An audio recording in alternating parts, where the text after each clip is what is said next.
to die from this virus. This Texas nursing home turned into a COVID-19 hotspot.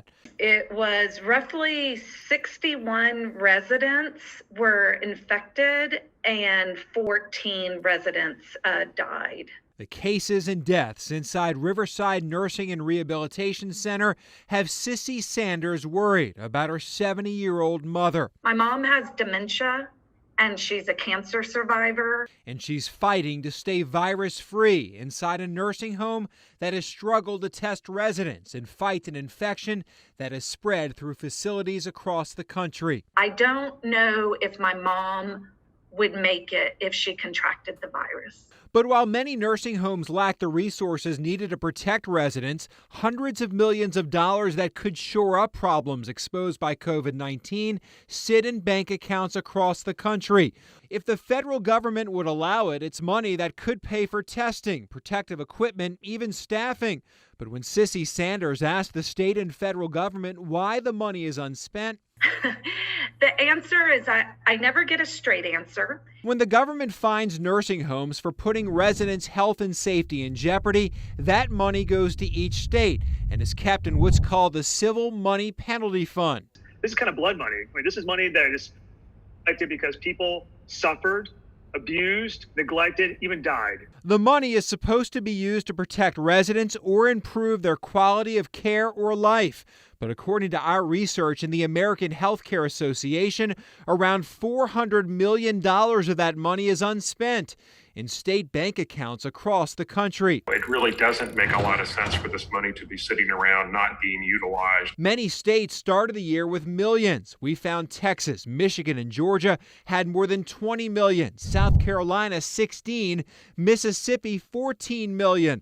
Enough to give every nursing home in that state nearly $69,000. And again, I think your reporting on this has been terrific, and we're going to utilize some of your data to hopefully convince CMS to direct this money more aggressively in useful ways, which right now would clearly be infection control prevention.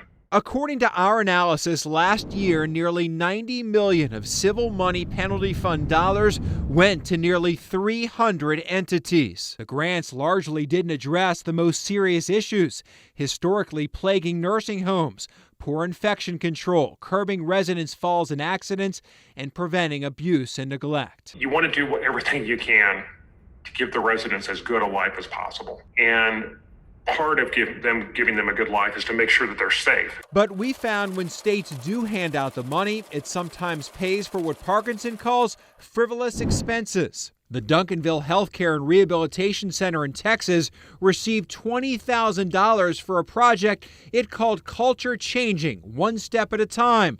The money paid for a soft-serve ice cream machine, an antique popcorn popper. That you would think that the nursing homes, this would be kind of like their cost of doing business, these gardens, the popcorn poppers, to make facilities more attractive. That would be out of their own pockets, but they're tapping into these other funds. So, them able to get these grants for those kind of offset costs just puts more money in their own pockets. And that's what it comes down to. It's about putting more money back into their own pockets. It's about cost savings for the industry. In South Carolina, C.M. Tucker Jr. Nursing Care Roddy Pavilion has had serious violations, like in 2017 when dressing around a resident's injured foot wasn't changed for 11 days, even though doctors said it had to be done daily.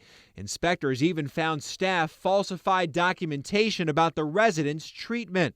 In 2018, inspectors fined the home $96,000. Still, the next year, some of that fine money was essentially sent right back to the nursing home to buy game tables and spruce up a garden. In 2017 alone, inspectors fined Mountain Manor of Paintsville, Kentucky, $430,000. Inspectors cited the home for failure to provide services that met professional standards to 9 different residents. In one instance, staff failed to notify the resident's physician that the resident was actively dying. The nurse told inspectors they didn't think the resident was that bad. After receiving delayed emergency treatment, that resident did die. Yet the same year of the hefty fine and incident, Mountain Manor of Paintsville received a $46,000 civil money penalty fund grant to buy tablets. Mountain Manor is one of 32 nursing homes that have been fined in the past 3 years, but also received this grant money. We felt like a good policy would be for CMS to direct those funds to improvements in those buildings so that the residents that live in those buildings can live in a better environment.